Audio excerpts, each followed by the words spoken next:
beberapa saat berpikir, Kim Jong-un akhirnya memutuskan untuk menerima undangan tersebut. Baiklah, katanya sambil meletakkan surat itu di atas meja. Saya akan pergi, tapi ingat, persiapkan segala sesuatunya dengan baik. Keputusan ini bukan hanya karena ketekanan dari para penasihatnya, tetapi juga karena rasa penasarannya yang mulai tumbuh. Ia ingin tahu lebih banyak tentang Indonesia, negara dengan penduduk muslim terbesar di dunia, dan bagaimana mereka menjalani kehidupan sehari-hari selama bulan suci Ramadan. Apakah benar-benar ada hal istimewa yang bisa ia pelajari dari sana?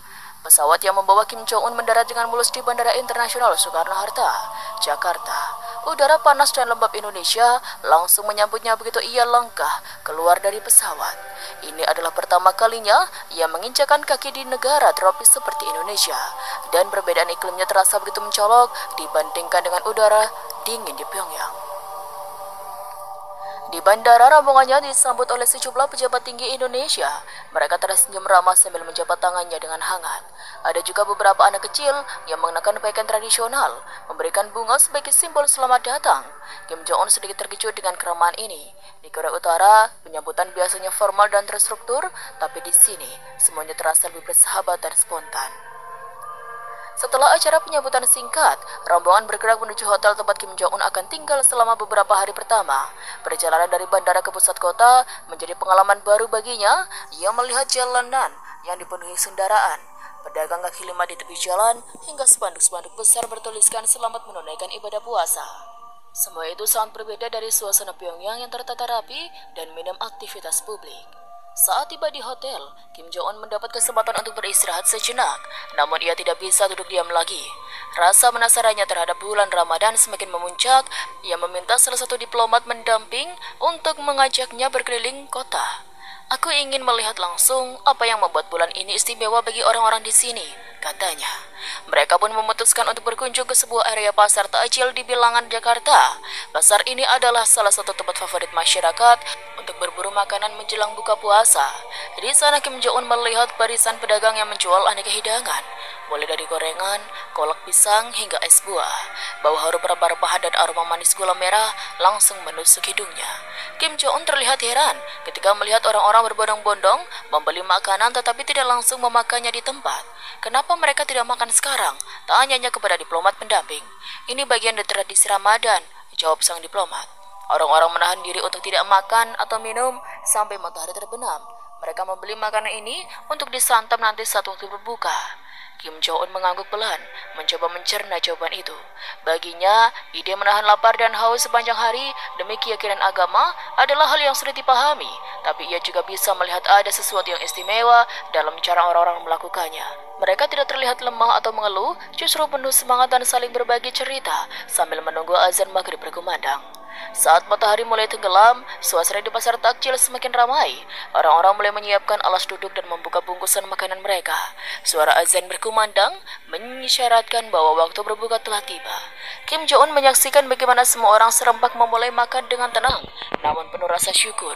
Ia bahkan diajak mencicipi beberapa hidangan khas Ramadan seperti kurma dan kolak pisang. Rasanya manis, tapi yang lebih manis adalah momen kebersamaan yang tercipta di sana. Di akhir hari itu, Kim Jong-un kembali ke hotel dengan pikiran yang penuh pertanyaan. Pengalamannya di Jakarta hari ini benar-benar berbeda dari apa yang ia bayangkan sebelumnya. Ia mulai menyadari bahwa Ramadan bukan hanya soal berpuasa, tapi juga tentang nilai-nilai yang menyatukan orang-orang dalam kehangatan dan kebersamaan. Indonesia memang unik, gumamnya pelan sebelum akhirnya memejamkan mata untuk beristirahat. Hari esok pasti akan membawa pengalaman baru yang tak kalah menarik. Pagi harinya Kim Jong-un bangun dengan rasa penasarannya semakin besar. Ia menyadari bahwa ada banyak hal di Indonesia yang belum ia pahami sepenuhnya. Hari ini rencananya adalah menjelajahi lebih dalam tradisi ngabuburit, sebuah istilah yang ia dengar dari diplomat pendampingnya kemarin. Katanya ini adalah kegiatan yang dilakukan masyarakat untuk menghabiskan waktu menjelang berbuka puasa. Ngabuburit, apa sebenarnya? Tanyanya sambil sarapan ringan di hotel.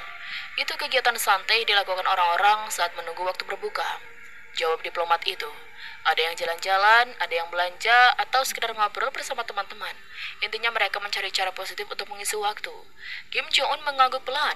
Di Korea Utara, rutinitas sehari-hari biasanya terstruktur ketat dan jarang ada ruang untuk aktivitas spontan seperti ini. Konsep ngabuburit terdengar begitu bebas dan alami, sesuatu yang hampir asing baginya. Setelah sarapan, rombongan meluncur ke kawasan Kota Tua Jakarta, salah satu tempat favorit untuk mengabuburit. Di sana suasana sudah ramai sejak siang, jalan-jalan dipenuhi oleh orang-orang yang berjalan santai. Anak-anak muda yang berfoto di depan gedung tua yang indah, dan keluarga-keluarga yang menikmati sore bersama. Ada juga beberapa seniman jalanan yang memainkan alat musik atau melukis di pinggir jalan. Kim Jong-un tertarik pada keriuhan yang terasa hidup namun damai. Ia melihat bagaimana orang-orang saling berinteraksi tanpa ada batasan yang terlalu kaku. Semua orang tampak nyaman meski cuaca cukup panas. Para pedagang kaki lima pun tidak kalah sibuk. Mereka menjalankan aneka makanan dan minuman, mulai dari es kelapa muda hingga gorengan hangat yang akan disantap nanti saat berbuka. Ayo, kita coba ikut merasakan ngabuburit, kata Di Melumat pendampingnya sambil tersenyum. Kim Jong-un setuju, ia mulai berjalan mengikuti alunan keramaian. Ia bahkan sempat berhenti di depan seorang seniman jalanan yang sedang memainkan gitar akustik. Lagunya lembut, tetapi membawa energi positif yang membuat orang-orang di sekitarnya tersenyum. Kim Jong-un memberikan uang tip sebagai bentuk apresiasi. Senyumnya kecil terlihat di wajahnya. Ini adalah momen kecil, tetapi ia merasa ada sesuatu yang berbeda, sesuatu yang hangat. Saat sore semakin mendekati waktu berbuka, rombongannya menuju sebuah warung tenda sederhana di tepi jalan. Warung ini terkenal dengan menu takjilnya yang murah dan enak. Di sini, Kim Jong-un mencoba berbagai hidangan khas Ramadan, seperti kolak pisang, gorengan, dan bubur sumsum. Ia juga diajak mencicipi minuman segar, seperti es buah dan es kelapa muda. Semuanya terasa begitu baru bagi lidahnya, tapi rasanya sangat nikmat. Ternyata, ngabuburit itu bukan hanya soal makanan, komentar Kim Jong-un sambil menyeruput es kelapa muda. Ini tentang bagaimana orang-orang menikmati waktu bersama, saling berbagi cerita, dan menciptakan momen-momen kecil yang bermakna. Tidak lama setelah itu suara azan maghrib berkumandang. Semua orang di warung langsung menghentikan aktivitas mereka dan mulai berdoa sejenak. Setelah itu, mereka menyantap hidangan dengan tenang. Kim Jong-un juga ikut mencicipi makanan yang sudah disiapkan. Ia mencoba memakan kurma terlebih dahulu sesuai tradisi umat Islam saat berbuka puasa. Rasanya manis dan lembut, serta membawa pesan simbolis tentang kesederhanaan dan syukur. Kenapa kurma selalu dimakan pertama kali? Tanyanya kepada salah satu pendampingnya.